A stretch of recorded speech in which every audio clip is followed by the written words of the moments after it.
contamos con la gentil presencia del licenciado Juan Garrido, que nos va a hablar sobre Gramsci, los gramscianos, su influencia sobre los intelectuales latinoamericanos, Mariátegui y otros.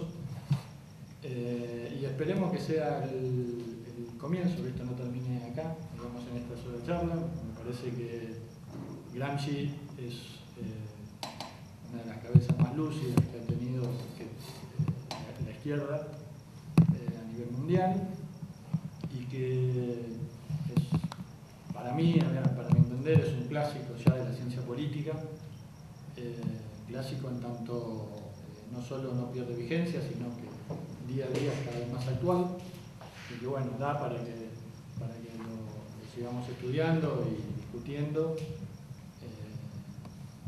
De hecho, según dicen, cuando lo condenaron a Gramsci a las cárceles del fascismo, el fiscal dijo que debían por lo menos anular el pensamiento de este cerebro por lo menos durante 20 años. Y de hecho lo sentenciaron a 20 años de cárcel.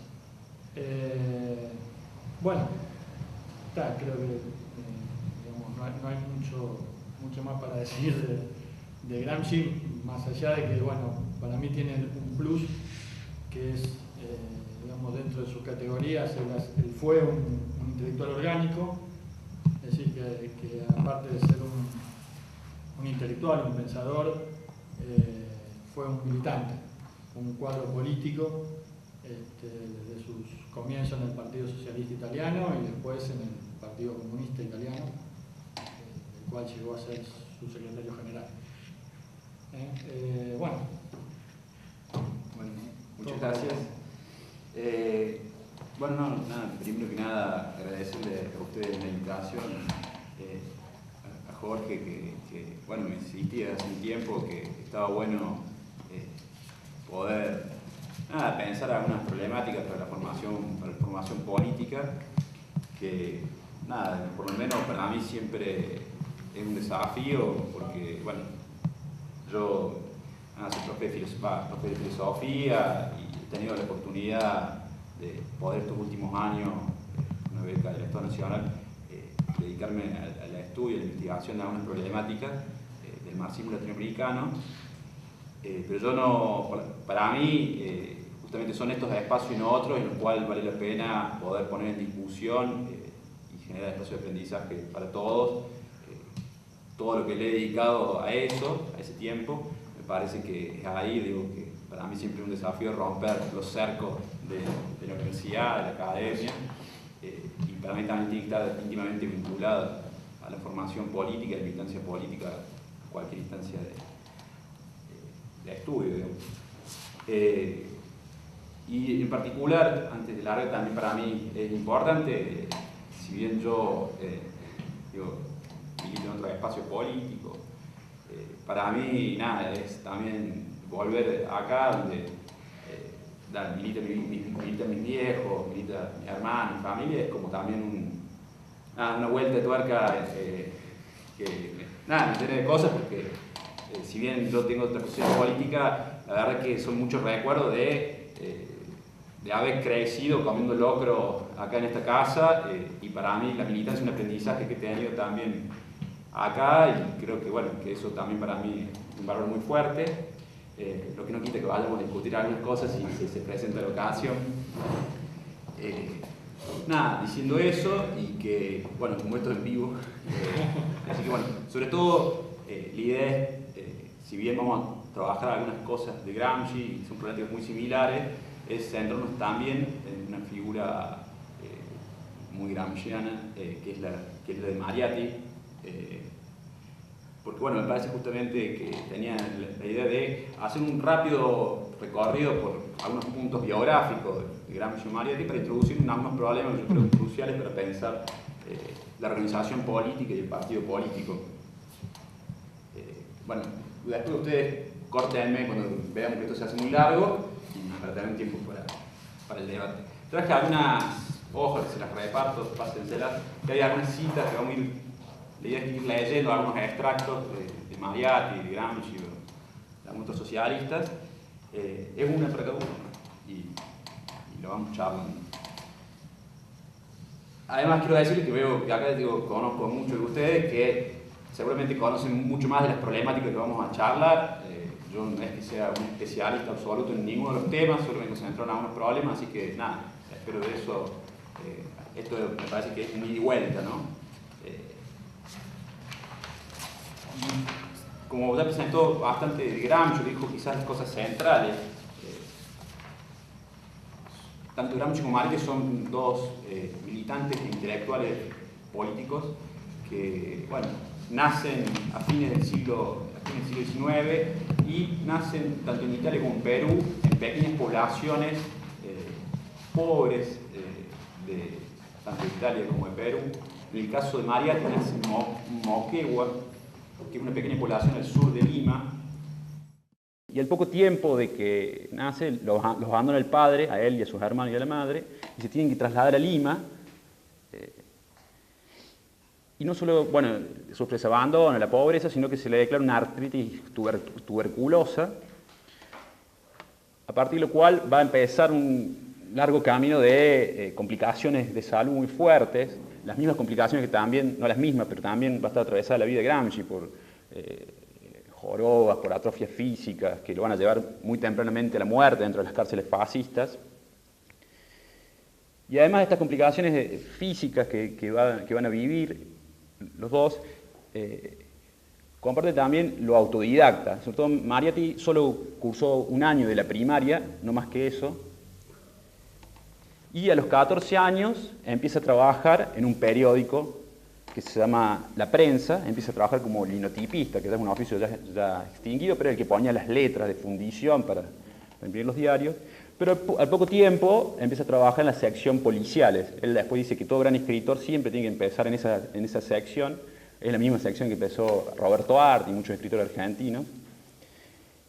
Y no es un dato biográfico menor, porque si uno lo lee, a pesar de que la mayoría de sus escritos son de la década del 20, hay mucho del oficio del periodismo. O sea, son frases cortas, son frases elocuentes, afiladas, precisas, son textos cortos que uno los lee hoy y no se encuentra un texto denso de otra época, sino que la verdad que la lectura es como si hubiera sido escrita hace poco tiempo. Y yo creo que además en Mariatti se mezclan dos oficios, o sea, el oficio del periodismo y al mismo tiempo el gran amor que tiene por la literatura, el arte, la filosofía, las distintas expresiones culturales, y yo creo que dan lugar a esa fusión entre el periodismo y todos estos diversos intereses a una forma de escritura que es característica de América Latina y de Argentina también en particular, que es el ensayo. Me parece que es la expresión más fuerte en la cual se condensan las expresiones políticas a lo largo del siglo XIX y siglo XX, y que se diferencia al menos de los grandes tratados políticos, filosóficos de Europa clásicos, y que son una forma de intervenir, de intervención filosófica y política, que me parece que tienen que ver con la cultura latinoamericana. Pero como decían, no solamente fueron intelectuales, periodistas, sino que fue también un gran militante y político. Una de sus mayores obras, además de los 7 ensayos, que es la obra más conocida, para mí la obra más genial de Mariatti, es la revista Amauta, que es difícil de conseguir, pero está en la biblioteca Aricó y ahora me parece que se puede llegar a conseguir. En Perú se consigue, pero acá es difícil. Una revista que es interesante para después retomar, pero que en su principio se iba a llamar Vanguardia, como se llama la revista del Partido Socialista de acá Argentina, pero que decide cambiarle el nombre a Amauta, y él dice que en realidad eso es un homenaje a la raza indígena, y que me parece que ese tipo de tensiones, ese cambio de nombre de una revista que inicialmente se iba a llamar Vanguardia, a llamarse Amauta, que en realidad significa sabio, tiene que ver con la cultura y con la forma en la que va a comprender Mariatti al marxismo latinoamericano y al socialismo latinoamericano, con este tipo de tensiones en el reconocimiento de las culturas populares y sobre todo pensar cuál es el sujeto revolucionario en Perú y en América Latina.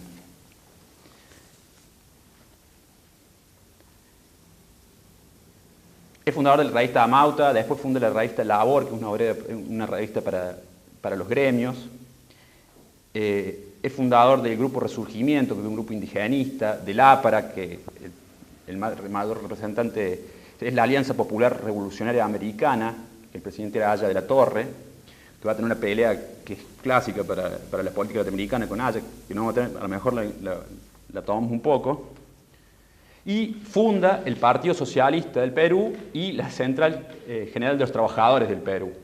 Todo eso en pocos años, digamos. Él muere a los 36 años. Antes de eso se funda todo esto. Es como, por un lado, uno mira la vida de Mariotti y no lo puede creer, digamos, que en una vida tan corta haya hecho tanto. Pero bueno, era tanto y gran parte de su vida sentado en una silla de ruedas, atrofiado y con una pierna amputada. Gramsci tiene la misma vitalidad, como contaban, encerrado, escribe en los cuadernos de la cárcel, encerrado en las cárceles fascistas, y que me parece que en particular es interesante tomar esto que decís, el fiscal lo condenó a 20 años para no permitir que ese cerebro piense durante 20 años. Y ahora se cumplen justo este año 80 años de la muerte de Gramsci, y me parece que es interesante decir, bueno, Gramsci venció a los carceleros fascistas. Hoy estamos acá en la Argentina, en un partido político discutiendo todavía sus textos, por lo menos se sigue cada año venciendo a esa censura fascista que se intentó sepultar sobre la vida y la obra de Gramsci. Rápidamente, antes de meterme en el problema que quiero discutir con ustedes, es tirarle algunos elementos centrales del contexto histórico en el cual escriben Gramsci y Mariotti, sobre todo en esa década del 20. Primero, ineludible, la Primera Guerra Mundial. No es que me voy a poner a desarrollar la Guerra Mundial, sino sobre todo lo que significó para el marxismo y el movimiento obrero, que es la derrota de sus posturas frente a los nacionalismos europeos, donde el movimiento obrero europeo tuvo que enfrentarse a la decisión de la participación o abstención de la Primera Guerra Mundial. Y, bueno, entre ellos, Gramsci siempre fue un abstencionista de no participación porque, bueno, era el planteo de que la guerra era un elemento más de las burguesías europeas para sus propios beneficios y que la clase obrera iba a ser la carne de cañón de esa gran guerra. Pero también que fue leída desde América Latina y también en Europa como el símbolo de la gran decadencia de Occidente. Hay un libro de Spengler que se llama La decadencia de Occidente, que en esa época se leía muchísimo, que fue leído en Europa como un libro reaccionario, pero que en América Latina esa frase, la decadencia de Occidente, era pensada como la oportunidad de nombrar la decadencia no de toda la cultura occidental, sino de la clase burguesa, y al mismo tiempo la decadencia de Occidente implicaba la posibilidad del resurgimiento de un nuevo mundo que podía surgir desde América Latina. Otra fecha clave para Mariotti, en este caso en particular, es la de 1910 y la Revolución Mexicana, que generalmente cuando se describe esta época es eclipsada por la Revolución Rusa, ¿no? Dentro del marxismo en particular, y que para mí es fundamental en Mariotti, además de que ocupa en la revista Amauta 26 de sus 30 números, artículos de Vasconcelos, de Diego Rivera, dibujos y análisis sobre la Revolución Mexicana, la reforma constitucional de 1917, en que entre otras cosas planteaba la nacionalización de los recursos naturales, la distribución de la tierra, son como esa constitución es central en Mariotti cuando él le escribe dos ensayos muy importantes de su libro, que son El problema de la tierra y El problema del indio, que creo que uno de los ensayos los distribuían para la lectura, y que además para Mariotti en México tenía la clave del porvenir de América Latina, o sea que ahí había una clave de la forma en la cual pensar las revoluciones en América Latina. Evidentemente, el otro gran hecho que influía en las formaciones políticas nacientes en América Latina en la década del 20 es la Revolución Rusa. Que a mí me parece, y bueno, ahora se cumplen 100 años de la Revolución Rusa, o sea, va a haber mucho para hablar de eso, pero hay un artículo de Gramsci que es muy interesante para pensar esa Revolución Rusa y para pensar muchos de los argumentos que el marxismo latinoamericano, los socialistas latinoamericanos, utilizaron para romper los relatos más deterministas y positivistas dentro del marxismo. Gramsci, el joven Gramsci, escribe, aprovecho además para decirle, se lo pueden incorporar a la biblioteca, se editaron ahora en 3 tomos toda la obra de juventud de Gramsci, que estaba, no se podía encontrar, salvo algunos artículos, estaba como dispersa, y ahora no todo, pero han hecho una gran compilación que está accesible y está bueno para comprar y tener. Pero hay en particular un artículo que se llama La revolución contra el capital. Gramsci escribe la revolución contra el capital, pero en ese título el capital está escrito con mayúsculas o en cursiva, que se refiere no al capital de la burguesía, sino al libro El Capital de Marx. La revolución rusa fue la revolución contra el capital. Caso extraño, ¿por qué esta frase puede servir como un argumento para América Latina? Me gustaría leerles solo 2 fragmentos de ese artículo. Dice así Gramsci: es la revolución contra el capital de Karl Marx. El Capital de Marx, dice, era en Rusia el libro de los burgueses, más que el de los proletarios. Era la demostración crítica de la fatal necesidad de que en Rusia se formase una burguesía, se iniciase una era capitalista y se instaurase una civilización de tipo occidental, antes de que el proletariado pudiese siquiera pensar en rebelarse, en sus reivindicaciones de clase, en su revolución. Entonces, el libro del Capital dice en Rusia el libro de los burgueses, y que en realidad Rusia, y la Revolución Rusa, significaba y era el testimonio de la acción de los hombres en la historia. O sea, que la posibilidad de una revolución, el factor decisivo en la historia, no eran representados por los hechos económicos, sino por la acción de los hombres, la acción colectiva de los hombres.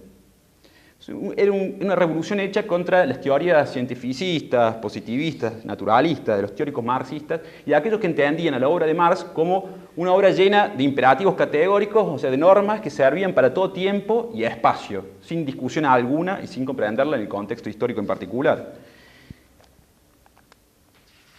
Y Gramsci se pregunta en ese mismo texto, dice, ¿por qué debían ellos, los rusos, dice, esperar a que la historia de Inglaterra, que era en la que se basaba el libro El Capital de Marx, se reprodujera en Rusia? Que en Rusia se formara una burguesía que fuera suscitada a la lucha de clases, para que surgiera la conciencia de clase y ocurriera finalmente la catástrofe del mundo capitalista. Entonces, para mí la pregunta era, ¿por qué debían esperar los rusos? Uno podría hacer, ¿por qué debería esperar a América Latina? O sea, la pregunta que efectivamente surgió en la militancia de la década del 20 era, ¿por qué debía esperar a América Latina? Y por qué, sobre todo, me parece que y es un pensamiento central en Mariátegui, el socialismo no le podía proponer al proletariado y a las clases populares del continente la creación de su propio patíbulo, o sea, del propio lugar en el que iba a morir o el que iba a vivirse. ¿Por qué esperar, dice, conformar un sistema para que se vuelva a generar una nueva carnicería mundial? O sea, para que se generara una nueva guerra mundial, que fue efectivamente lo que sucedió. Entonces, ¿por qué el pueblo de América Latina debía esperar? Era un llamado, de alguna manera, a tomar el cielo por asalto. Y sobre todo a romper con la idea de que eran necesarias esperar determinadas etapas necesarias para la revolución socialista.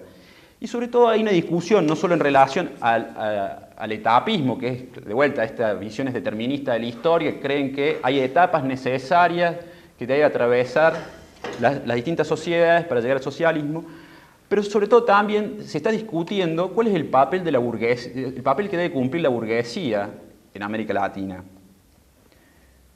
Porque si uno lee muchos textos de Marx, en particular el Manifiesto Comunista, ahí uno puede leer una especie de fascinación que tiene Marx por el papel que cumple la burguesía en la historia. Digamos.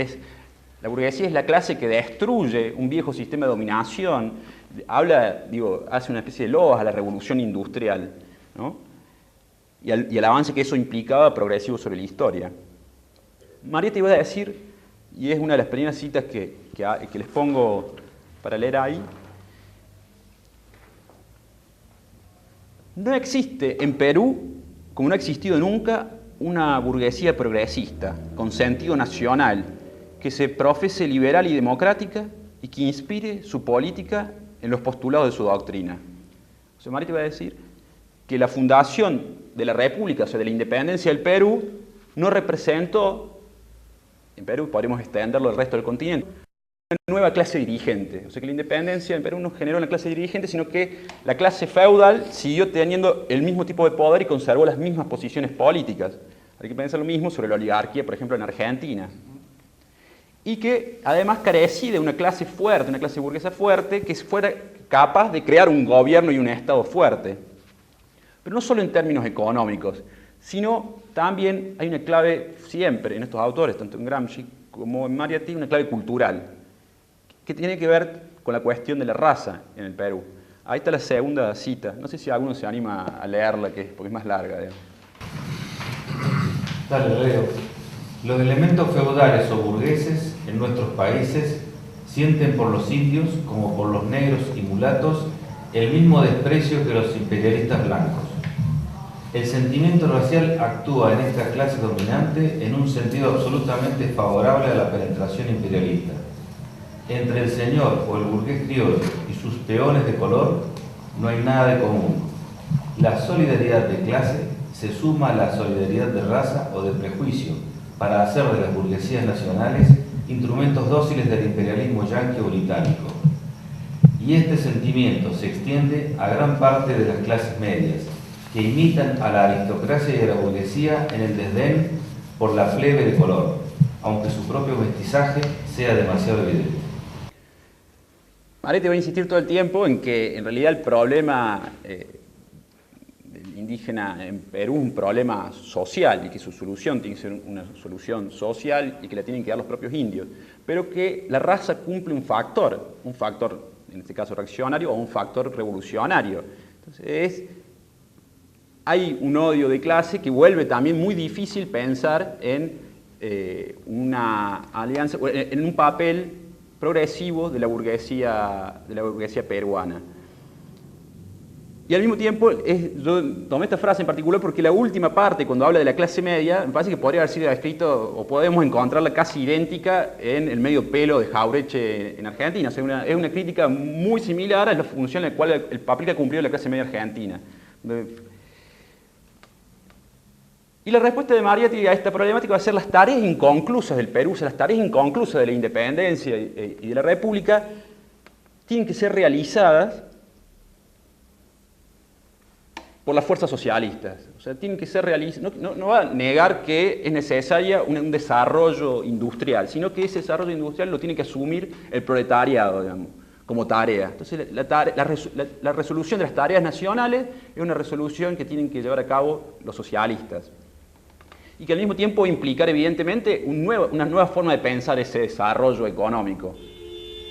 Muchos leen en Mariátegui hay una división, algunos que creen que tiene que desarrollar las tareas del capitalismo y otros que creen que en realidad es el planteo de una nueva forma, de un nuevo sistema de producción o una nueva forma de producción que no tenga nada que ver con el sistema capitalista.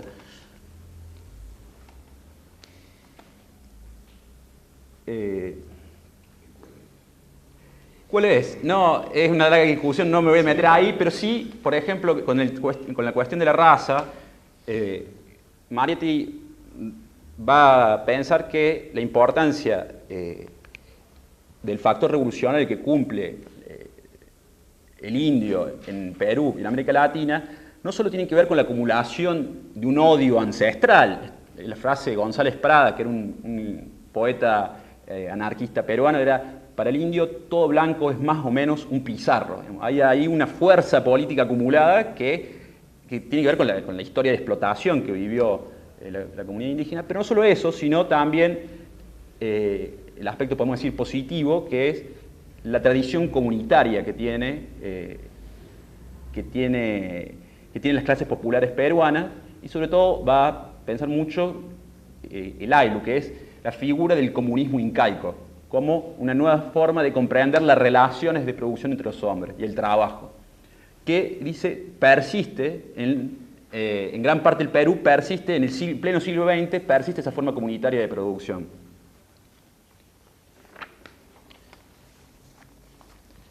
Pero vuelvo a... Estaba tratando de generar un pequeño contexto, buscaba un elemento más, no de la trascendencia quizás de la Revolución Rusa, la Revolución Mexicana, pero sí de gran importancia para muchos países de América Latina, que es la reforma universitaria del 18. Mariotti no solo le dedica a la reforma universitaria parte de un capítulo sobre la educación que escribe en los 7 ensayos sobre la realidad peruana, que es su libro más importante. Es un libro interesante para leer ahora que se vienen los 100 años, bueno, se vienen los 100 años de todo ahora, pero los 100 años de la reforma universitaria. Tiene un artículo interesante porque si bien la reivindica, también realiza algunas críticas de la postura de la juventud.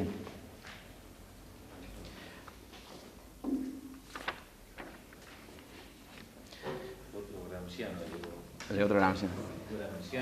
Adelante. Ahora sí se ve.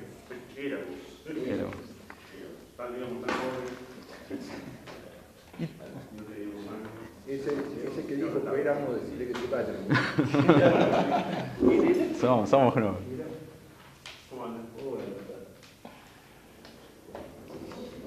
Es importante el hecho de la reforma no solo porque le dedica un capítulo y le retoma varias oportunidades, sino porque en la biografía, en la propia vida de Mariotti, es un hecho puntual.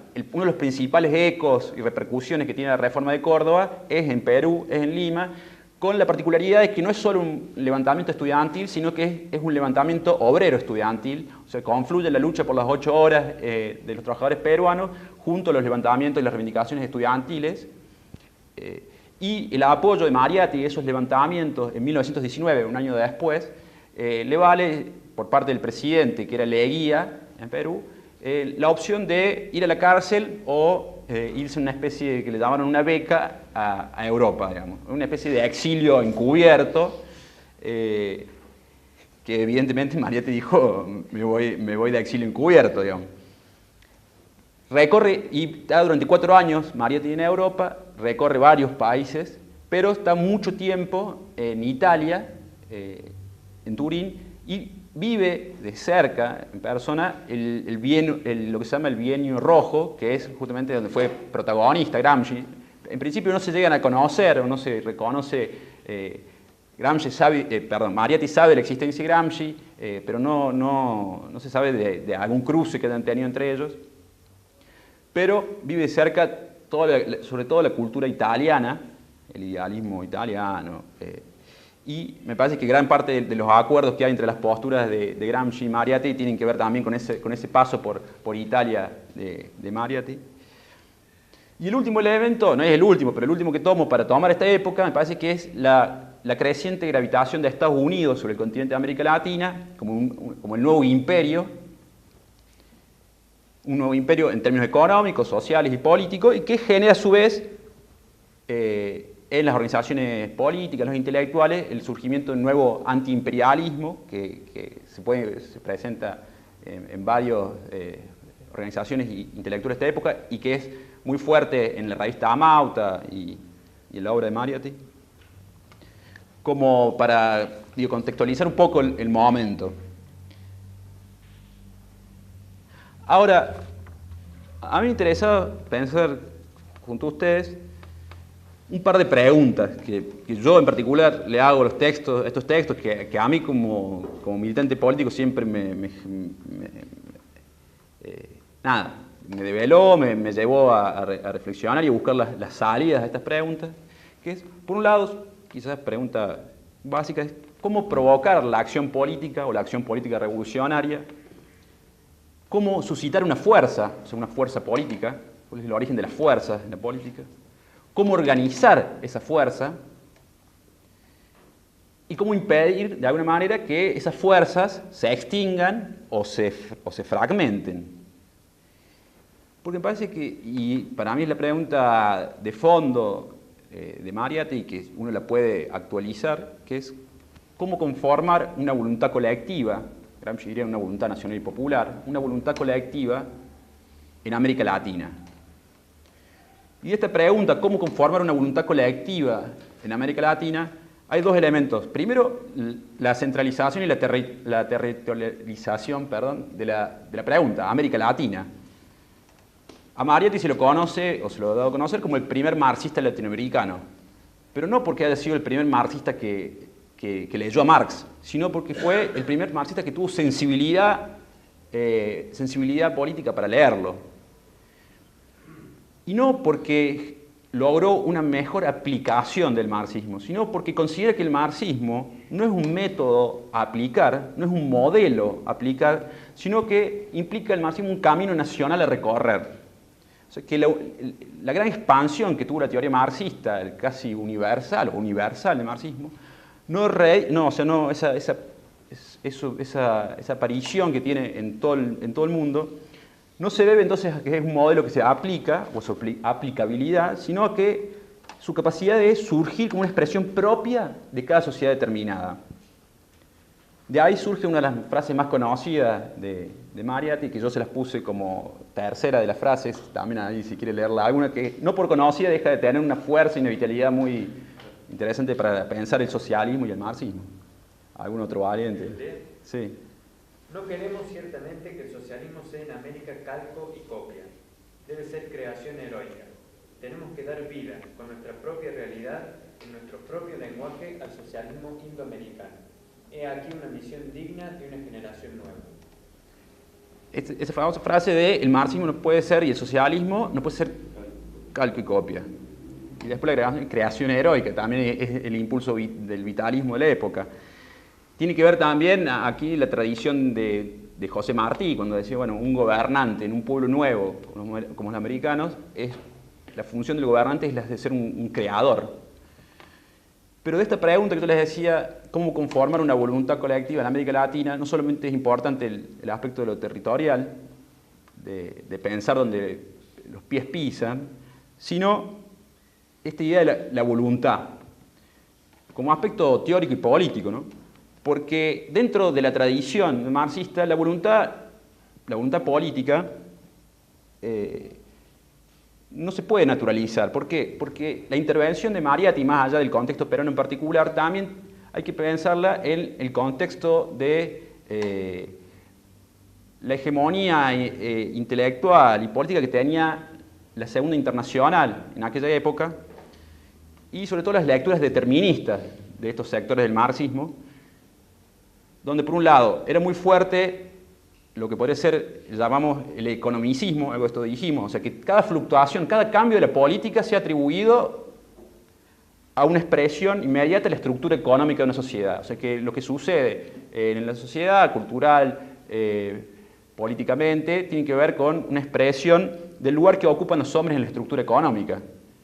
Y por otro lado, otra de las características fundamentales de este marxismo más ortodoxo era el evolucionismo, que ya también lo dijimos. Esto es que el triunfo, o sea, no solamente que había etapas políticas para llegar al socialismo, sino que el triunfo se presentaba como inevitable, inminente.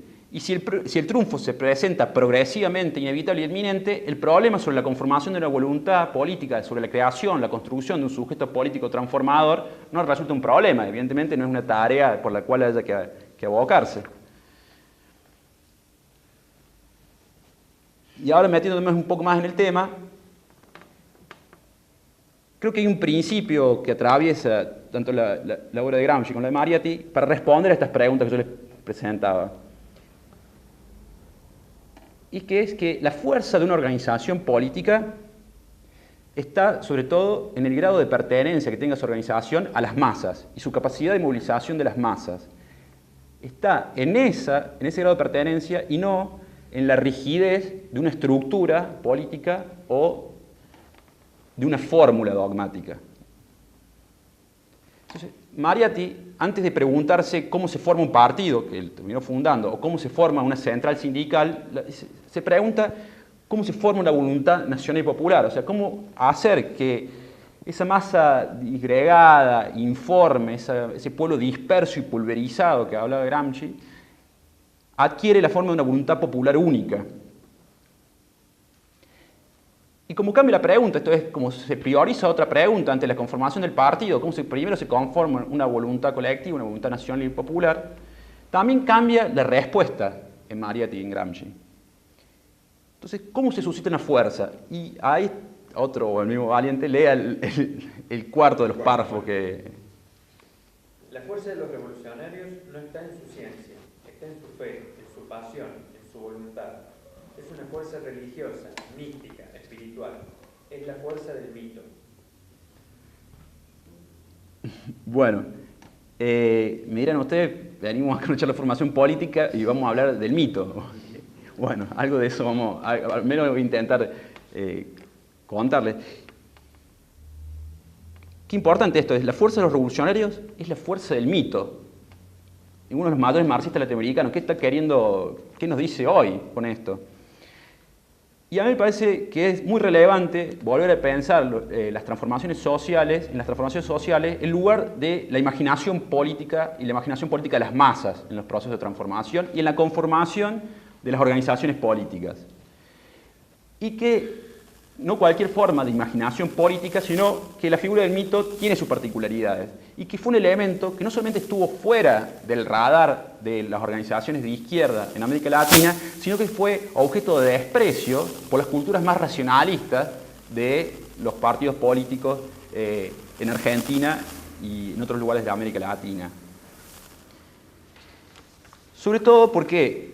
Porque me parece que Mariátegui y también Gramsci tienen la búsqueda constante de pensar, son materialistas, ¿no? Pero de pensar, como marxistas son materialistas, creen que los hechos materiales son los fundamentales para explicar una sociedad, pero piensan en un materialismo que no desestime o no desprecie las dimensiones simbólicas de la sociedad, las dimensiones simbólicas, culturales, de un proyecto de liberación. No solamente que no se las desestime, diciendo, bueno, además está el aspecto cultural de una transformación social, de la conformación de la conciencia de clase del proletariado, de la clase trabajadora, no solo que no se la desestime, sino que se la considere central y que sea reconocida como una fuerza material. Gramsci dice, las creencias populares tienen el valor de fuerzas materiales. Es una cosa. Y esto que parece, no sé, a lo mejor no parece tan fuerte, al interior de la discusión de la época, era una herejía absoluta, digamos, de decirle a los manuales que se empezaban a gestar del marxismo ortodoxo, que una creencia popular tenía el mismo valor, que tenía el valor de una fuerza material. ¿Por qué? Se rompía, para las teorías clásicas, la división entre estructura y superestructura, que la expresó Marx, una cuestión, yo creo que un poco pedagógica, explicativa, y que después se la manualizó, pero rompía esa división, o al menos los límites de esa división entre estructura y superestructura. Y la pregunta era, ahora, ¿qué era lo que determinaba principalmente a los sujetos, digamos, los sujetos de una sociedad determinada? Pues ya no era solo el lugar que ocupaban en un sistema productivo, si formaban parte si estaban del lado, pateaban para el lado de los trabajadores, pateaban para el lado del capital, sino además que había otras fuerzas materiales en juego, como las creencias populares, como el mito, como la dimensión simbólica, ideológica. Y no es menor porque gran parte de los textos de Marx, no todos, siempre el factor superestructural, esto es lo ideológico, lo religioso, el fetichismo, son todas figuras a las cuales el proletariado debe velar y criticar. O sea, la función del marxismo, hay una frase de la ideología alemana de Marx, es el proletariado no tiene patria, no tiene religión, no tiene ideología. Está bien, el objetivo de Marx era otro en ese contexto, era decir, bueno, todos estos elementos en realidad están recubriendo un sistema de dominación, están ocultando y tergiversando un sistema de dominación capitalista. Evidentemente había que hacer una crítica y una develación de cómo operaban eso, pero me parece que lo que avanzan Mariátegui y Gramsci son terrenos a ocupar, son trincheras políticas a disputar, porque las clases populares operan de una manera simbólica fuertemente. ¿Estamos ahí? ¿Vamos? ¿De dónde saca esta idea, en particular Mariátegui? ¿De dónde saca la idea del mito? Y hay como dos fuentes, o yo al menos he encontrado, hay muchas, ¿no? Muchos lugares donde sale esta idea con tanta centralidad que aparecen todo el tiempo en Mariátegui. Hay una fuente que yo digo que es una fuente filosófica, que además tiene una historia, pero que es una fuente filosófica que es un libro que se trae en francés, se trae de Europa, que es un libro de Sorel que se llama Reflexiones sobre la violencia, que para mí es un libro clave para la lectura de la militancia, que en la época era muy discutido porque Sorel es un personaje para muchos ambiguo, que tuvo es ingeniero, un ingeniero que como a los creo que 48 años o a los 40 y pico, funcionario del Estado, decide abandonar la ingeniería, decide abandonar todo y dedicarse a escribir. Una cosa medio extraña. Pero Sorel en particular tiene apropiaciones en Europa tanto por los sectores revolucionarios como los sectores fascistas. Lenin lo trata de un confucionista, medio que se lo saca de encima, si bien Sorel va a reivindicar a Lenin. Pero, por ejemplo, Mussolini en Italia lo toma como uno de sus teóricos fundacionales, al mismo tiempo que para Gramsci y para Mariatti es un autor central. Por un lado Sorel, y me voy a meter en Sorel un poco, y por otro lado, yo decía que el mito tenía como dos fuentes, Mariatti, y en esta quizás no me pueda meter mucho por el tiempo, es una fuente histórica que tiene que ver con el desarrollo de la idea, o sea, del mito en la historia de la cultura popular andina, ¿no? Hay una especie de búsqueda en Mariatti, un reconocimiento, o sea, son expresiones de la cultura popular y de las formas míticas en la cual el indigenismo acompañó siempre las revueltas indígenas, las revueltas campesinas, y con muchas ideas que resurgían en cada momento, en cada rebelión indígena. Hay un libro que también es muy interesante para poder rastrear todo ese mundo simbólico en el Perú, en las luchas, que es de un autor que se llama Alberto Flores Galindo, que se llama Buscando un Inca, Identidad y Utopía en los Andes, que es un libro muy, muy lindo. Difícil de conseguir también, pero creo que por internet está y el PDF lo tengo, si a alguno le interesa. Pero me quería meter en este artículo de Sorel y traer un poco para la polémica. Hay un artículo que publica Mariatti en una revista que se llama Variedades, que es como si yo les dijera, no sé si la revista Gente, capaz que quizás no tanto, pero una revista Gente de 1920, digamos.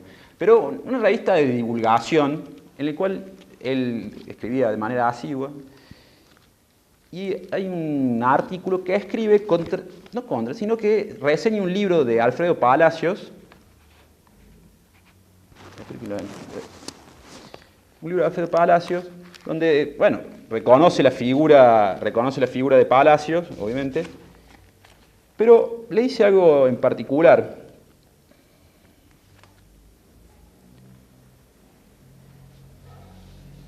Sobre todo porque en este libro, que el libro era El Nuevo Derecho, un libro de Palacios que acaba de sacar, Mariatti constantemente es algo impresionante, así como él ya después de ese viaje cuando vuelve a Europa por sus condiciones físicas no puede viajar más, queda anclado, de alguna manera hace que el mundo venga a él. Digo, él no puede salir más del mundo, pero tiene cartas, la correspondencia Mariatti es con absolutamente intelectuales y referentes políticos de todo el interior profundo del Perú, de toda América Latina y el mundo en general. La revista Amauta es algo que, hoy con las redes sociales y la conexión que tenemos con el resto del mundo, no la lograríamos de la manera que logró la intervención de distintas vanguardias artísticas, literarias, políticas de la época. Pero bueno, en esto estaba muy atento también a la cultura política argentina. Y cuando dice Palacios, hace una reivindicación del sindicalismo, pero lo hace prescindiendo de una obra fundamental, que es la de Sorel, y levantando desproporcionadamente a un socialista francés como Jean Jaurès. No importan tanto los nombres propios, sino lo que dice de cada uno de ellos.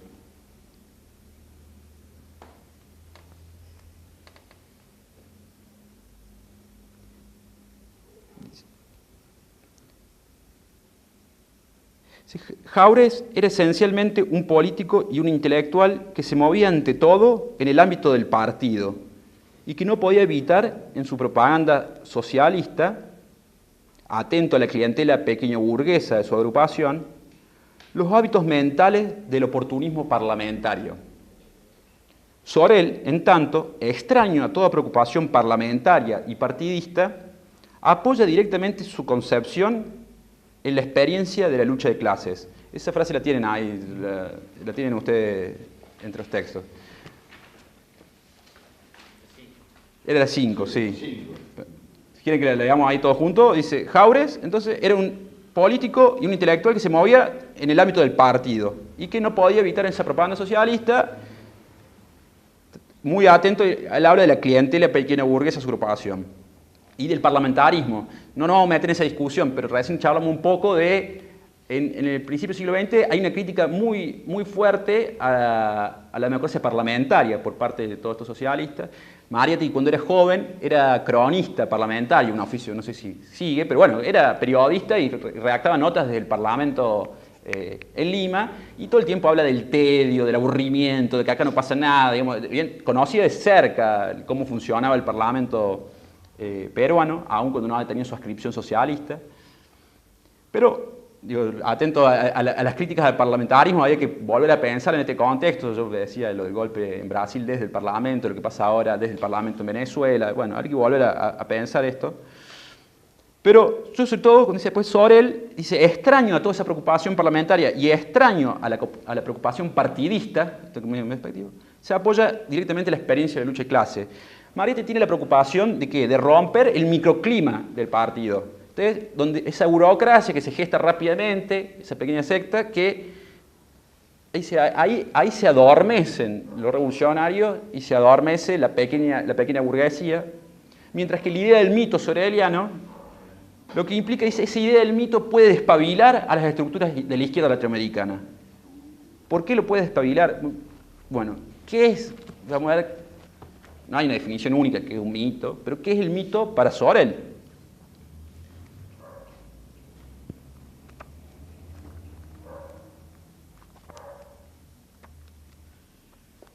A ver.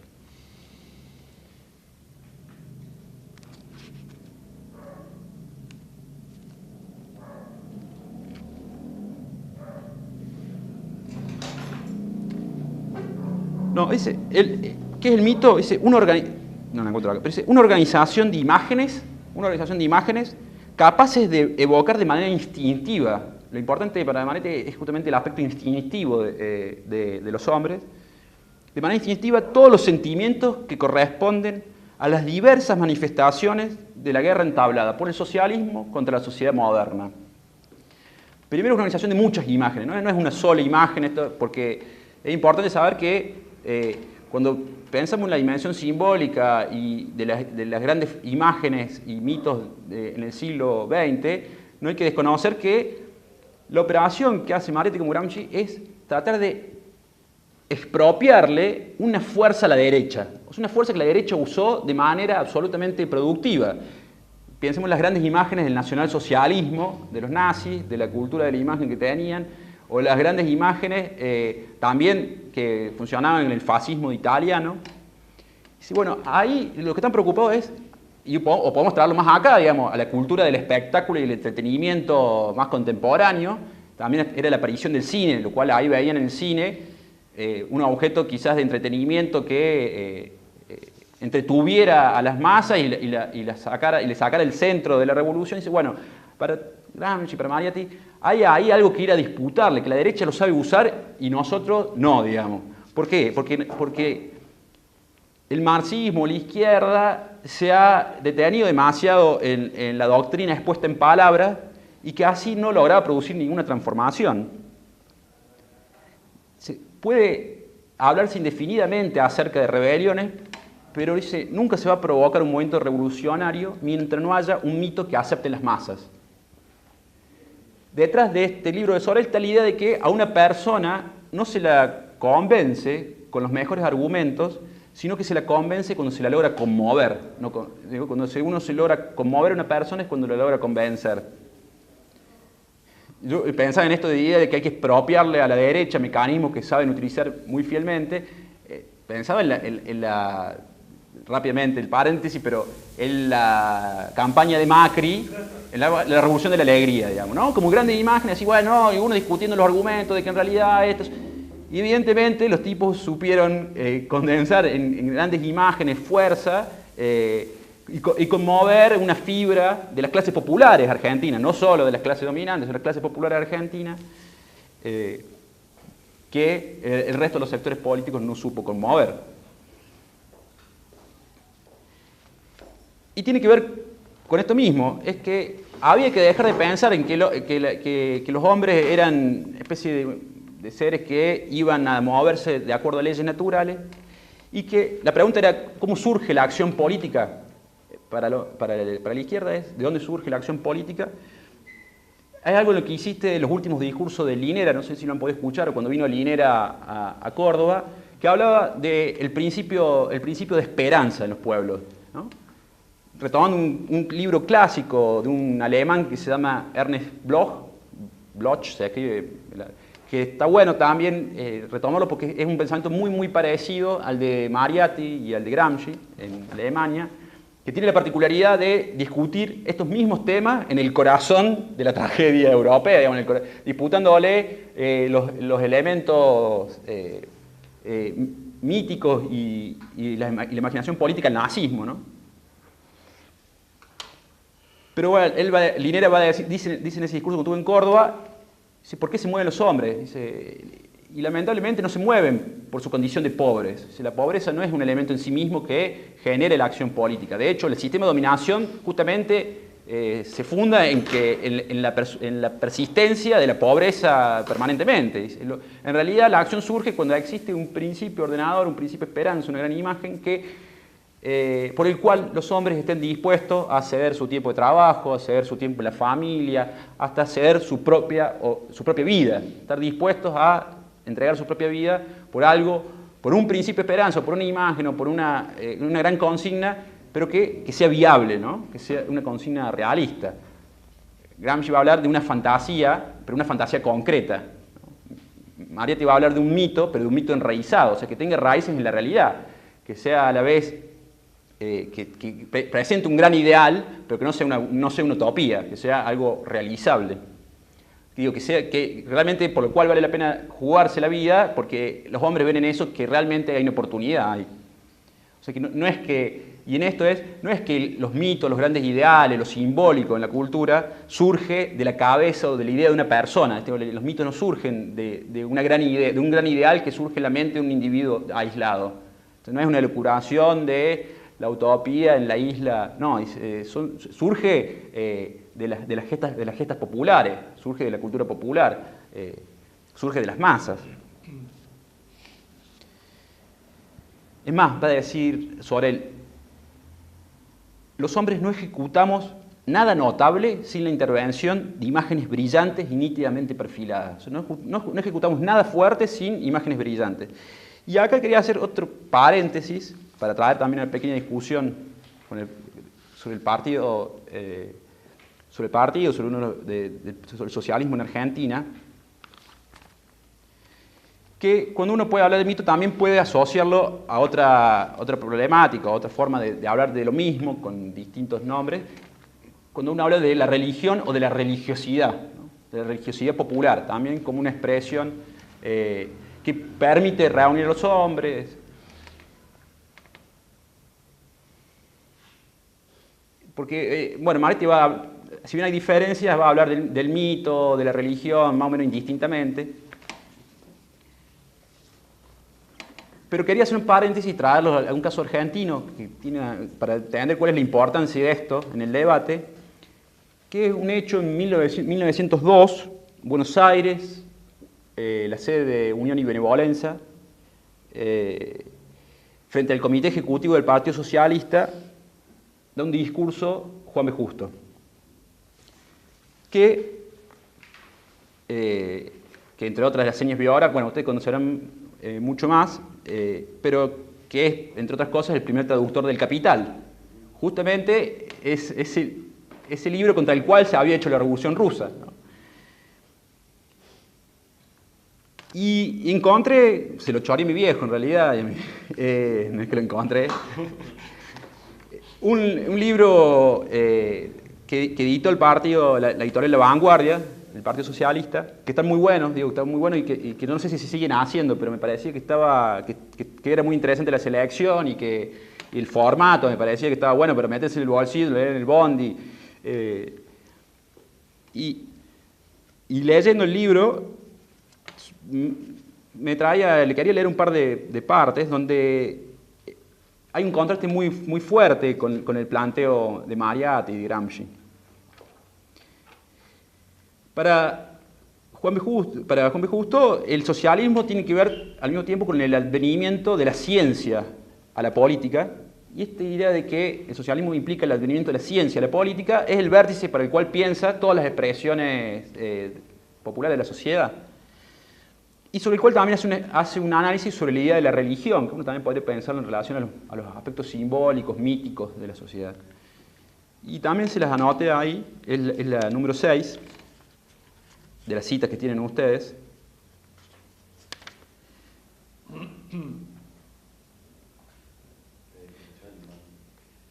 Es un pequeño apartado que dice cuál es el lugar de la religión, ¿no?, en el socialismo. Con el socialismo, la religión pierde, pues, todo asidero en la mente del pueblo. Desnudez de misticismo, que aleja el parentesco entre las sectas comunistas de la historia y el socialismo moderno.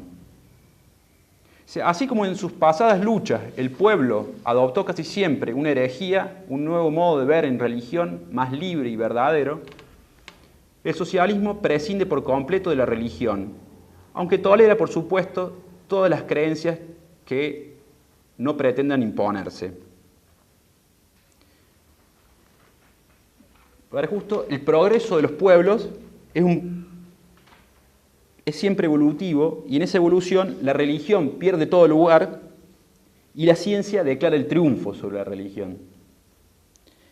La liberación tiene que ver con un momento de desnudez de misticismo, o sea, donde el misticismo se destierra de la relación entre los hombres.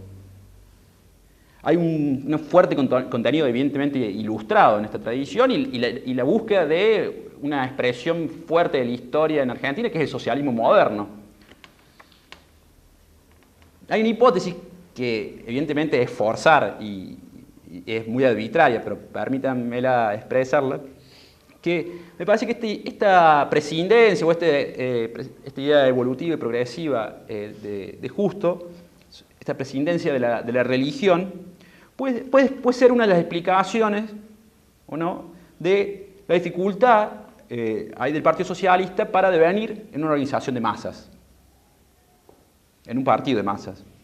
No exactamente porque defienda un ateísmo radical o critique a la Iglesia, cosa que también Mariátegui hace, criticar a la Iglesia, algo de esto voy a decir, sino por considerar un gran factor de la cultura popular, el factor religioso. De hecho, hay un ensayo de Mariátegui, son 7, le nombré 2 o 3, uno de ellos es el factor religioso, le dedica uno de los ensayos centrales, de los pocos libros que él editó en vida.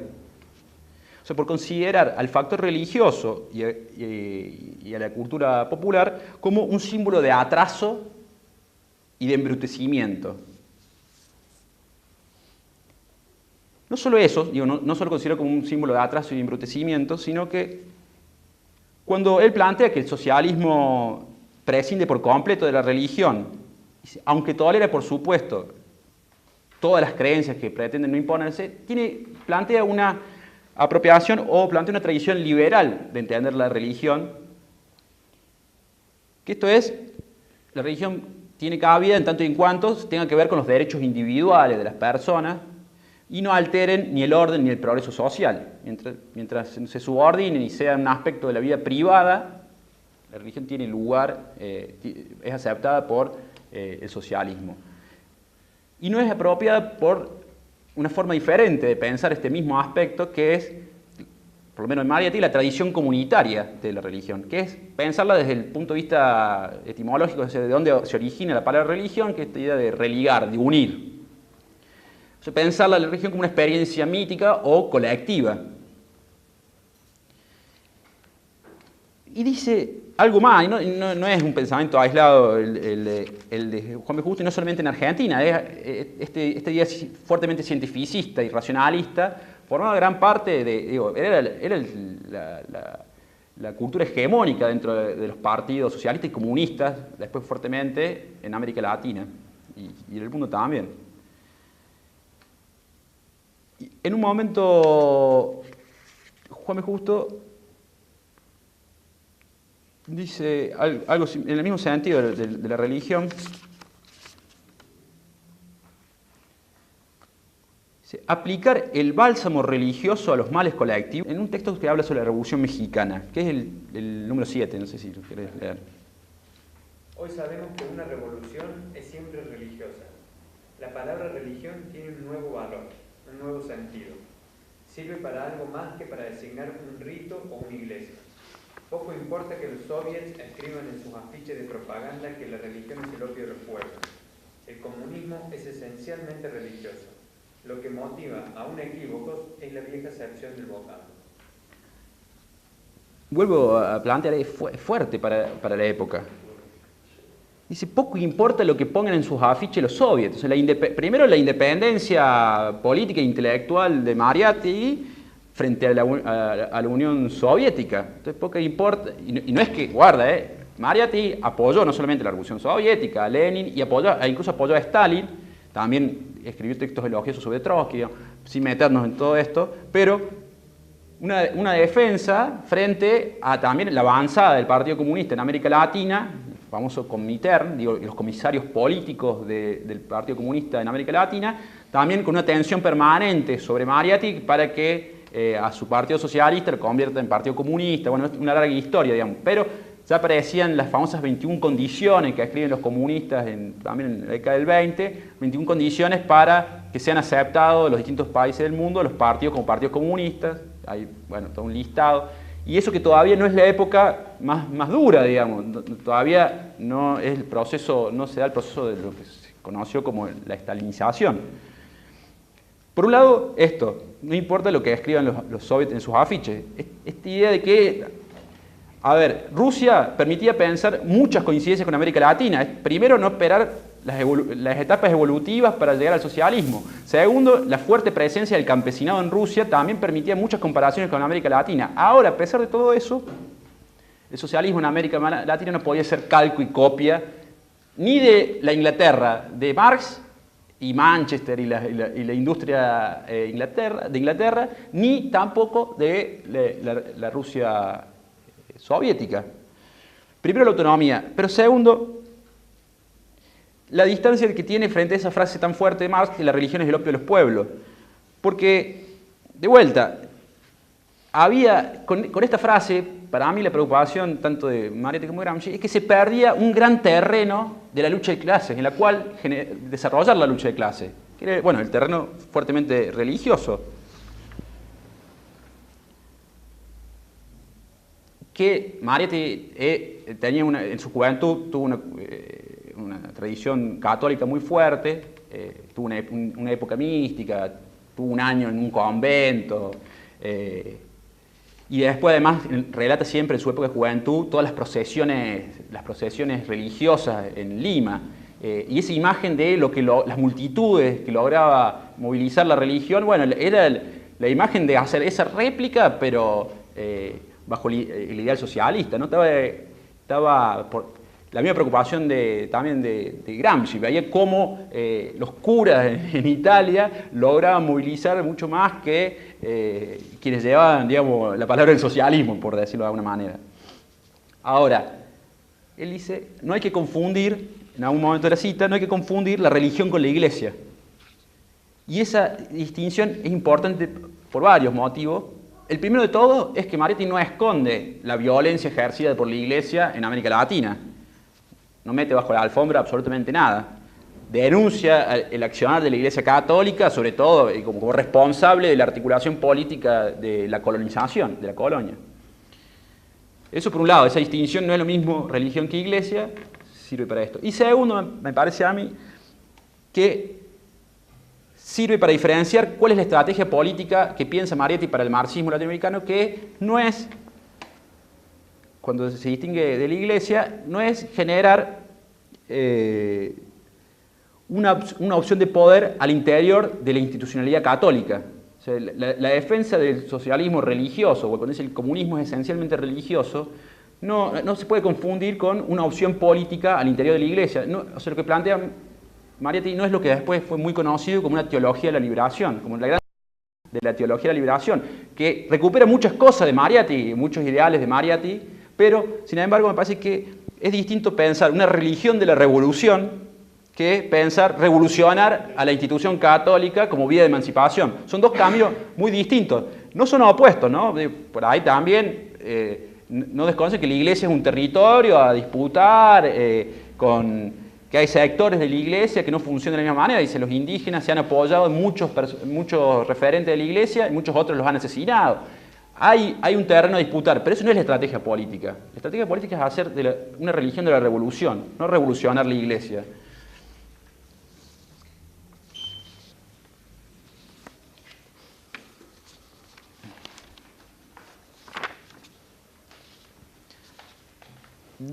Dicho esto,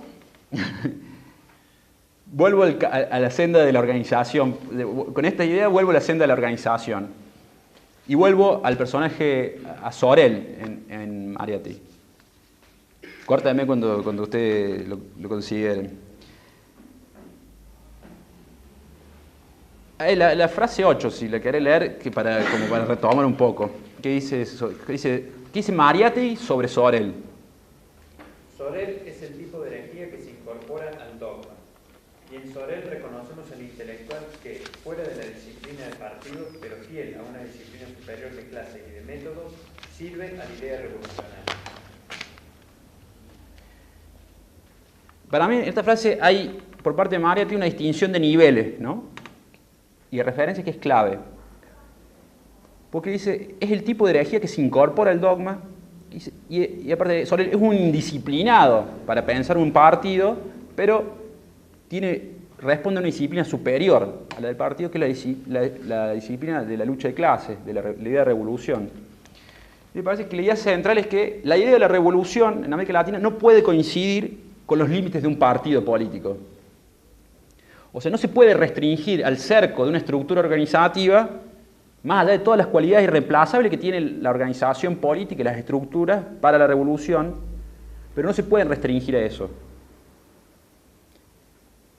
Por la idea de la institucionalidad, que por definición, la institucionalidad del partido, que por definición es cerrada o tiende a la generación de un orden, por encima de esa institucionalidad hay que pensar el mito de Sorel, el mito de la revolución social.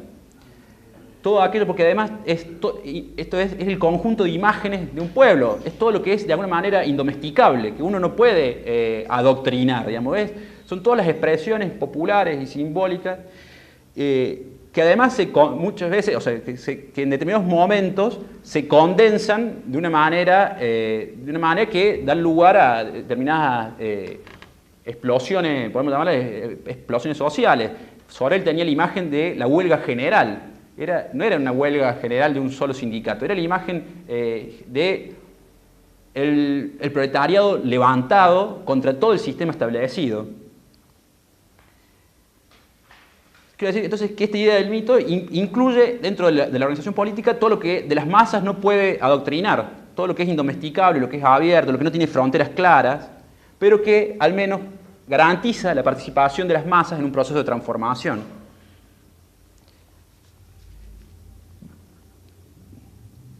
Pienso en esto de lo indomesticable, de lo que no se puede contener, en grandes momentos de ebullición social. No sé, se me viene a la cabeza ahora, después lo discutimos, el 19 y 20 de diciembre, ¿no? Como un gran momento donde, lo puedo traer con respecto, por ejemplo, al peronismo y el Partido Justicialista. Los grandes momentos contestatarios, revolucionarios del peronismo, no se identificaron con la participación a la vanguardia activa del partido político. Como así también habría que revisar los grandes momentos argentinos de estallidos sociales, si estaban dirigidos o conducidos por un partido político, lo cual es una evidencia histórica y al mismo tiempo un problema político para los partidos, político de Gramsci.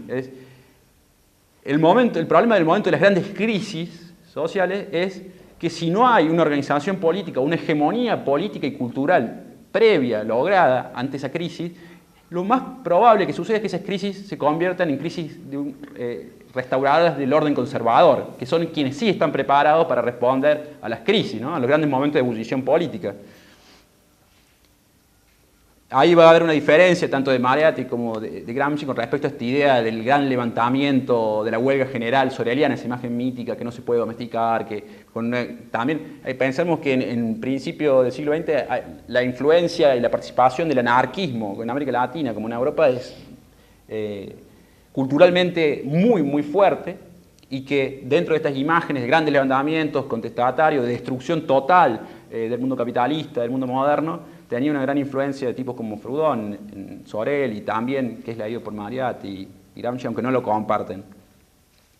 Pero la advertencia, cuando toman estos temas, para los partidos políticos el peligro es encontrar en sí mismos las razones de la propia existencia, o sea, encontrar en el partido mismo las razones de su propia existencia. Entonces, a estos grandes mitos, a estas grandes imágenes, a estos grandes movimientos de masas, a esta nueva cultura política que hay que generar, se tiene que subordinar el partido.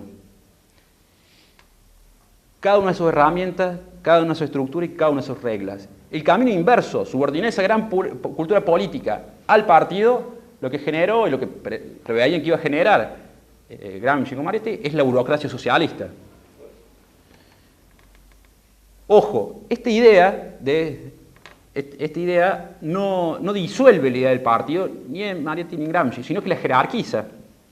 No tiene, para traerlo a algunas teorías contemporáneas de Toni Negri en Italia, de Virno en Italia, la famosa idea de la multitud, o sea, la idea de los grandes levantamientos, la multitud contra el Estado, la multitud contra los partidos.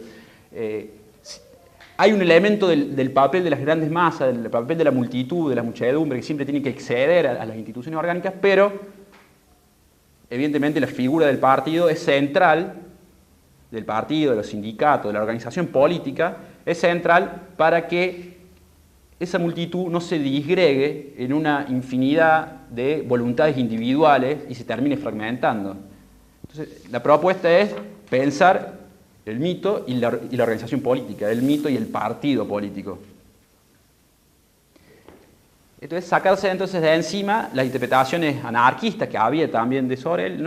La revolución no iba a ser un gran levantamiento en el que cada cual iba a aportar el mayor ardor posible y cada uno actuaría por su cuenta sin responder a ningún plan preestablecido. Si bien había una tensión y reivindicación de los elementos espontáneos de las masas, o sea, los elementos espontáneos de las masas, y que eran necesarios que aparecieran,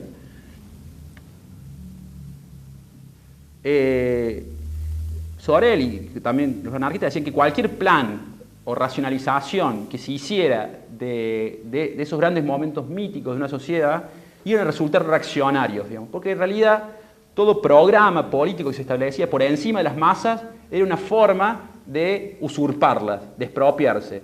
Hay una fuerte idea de autodeterminación total, también tiene que ver con una idea comunista que está en Marx, de que los momentos revolucionarios son momentos de autodeterminación total y que toda forma de representación política en el fondo responde a una idea liberal donde determinados actores se apropian de la fuerza colectiva y la terminan aplastando, jugando su contra o adormeciéndose en los parlamentos de los estados burgueses. Ahora, esta idea de la destrucción total que tenían tipos como Sorel y los anarquistas no podía tener lugar en el Perú de los años 20. Lo que dice Mariatti es, Perú ya está destruido, digamos, no hay capitalismo por destruir. O sea, lo que necesitamos, en alguna manera, es no solo conmover, por eso sí son necesarios estos grandes movimientos de masa, no solo conmover una sociedad, sino que necesitamos edificar una sociedad, construir una sociedad. Entonces es necesario no solamente las imágenes que nos lleven, estos principios de esperanza que nos lleven hacia adelante, que nos pongan hacia adelante una imagen de una sociedad distinta en la cual creamos y por la cual sea necesario luchar, sino que es necesario planificarla también, interpretarla, valorarla, saber cuáles son los elementos de estas grandes imágenes políticas que nos llevan hacia adelante, la grande utopía, le podemos decir, que nos distinguen de las apropiaciones fascistas de esas grandes imágenes. Entonces es necesario pensar cuáles son las tareas del porvenir, interpretar, de alguna manera anticipar el futuro, planificarlo, sin generar de esa planificación un plan con regla y escuadra, digamos. En el sentido de no pretender que, justamente, no pretender determinar las etapas de la historia, adelantarlas, pero sí, evidentemente hay que organizarlo. Y una, creo que es la última de las citas, que si lee ahí el compañero. La vanguardia obrera tiene el deber de impulsar y dirigir la organización del proletariado peruano, misión que reclama un sentido de responsabilidad, al cual no es posible elevarse sino en la medida que se rompa con el individualismo anarcoide, con el utopismo explosivo e intermitente de los que antes, guiando a veces las masas, se imaginaban que se les conduce hacia un orden nuevo con la sola virtud de la negación y la protesta. ¿No? Fuertemente, en el discurso también hay, el anarquismo aporta algo, pero tiene su límite. Con la sola virtud de la negación y la protesta, con la sola virtud de la crítica racionalista, no alcanza, digamos, ¿no? No es el utopismo explosivo lo que plantea con estas grandes imágenes. Entonces es la necesidad del mito y la organización política. Lo que le pide, porque esto que leyeron es parte de un informe a la Central Sindical de los Trabajadores del Perú. Lo que le pide, o lo que cree Marietti que es necesario para la clase obrera es un sentido realista de la historia, una lectura realista que planifique, que organice, pero al mismo tiempo elementos que permitan pensar una voluntad heroica de creación. O sea, buscar gente que esté dispuesta a interrumpir el curso natural de las cosas, un sistema de dominación que se pretende perpetuar y naturalizar en la historia. Hay una famosa frase de Gramsci que me parece que sintetiza esto, que es muy conocida, pero para mí como un santo y seña, que es con el pesimismo de la inteligencia y el optimismo de la voluntad, ¿no? Con un sentido realista, pero al mismo tiempo con el optimismo de la voluntad. De vuelta, esta idea de una fantasía pero concreta, un mito pero enraizado, ¿no? Las imágenes que nos traen los grandes tumultos sociales, pero la organización racional. El mito de Sorel, que es la forma dramática para lograr conmover a las masas, pero una vez suscitadas esas masas, la pregunta de Lenin, ¿qué hacer? ¿No? La tarea de organizarlas. Lenin quizás es el gran teórico de la organización política.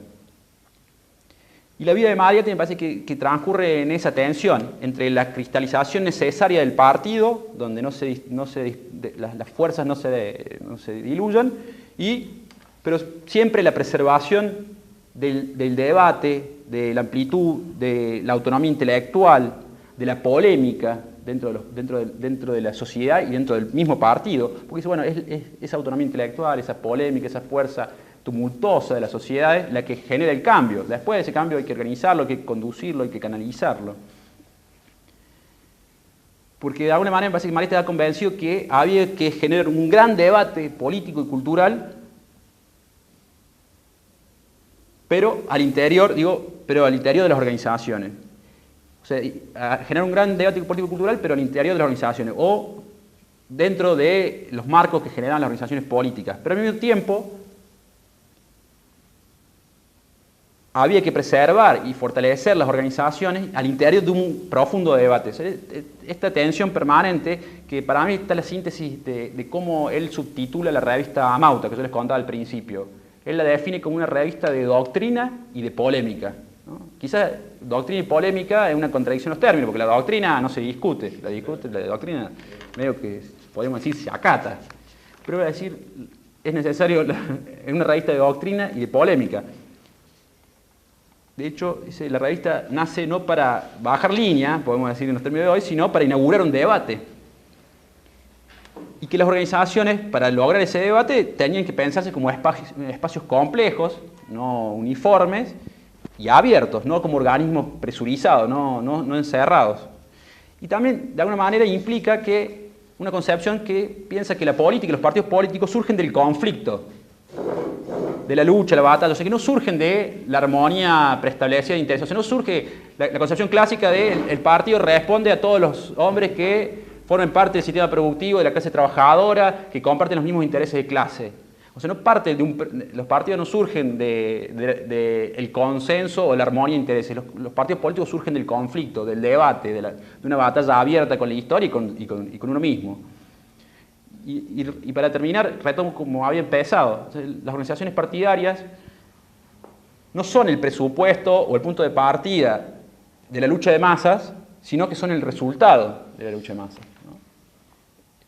El partido no viene a verticalizar la política, sino que viene a ser un resultado de la lucha de masas. Que me parece que, entre otras cosas,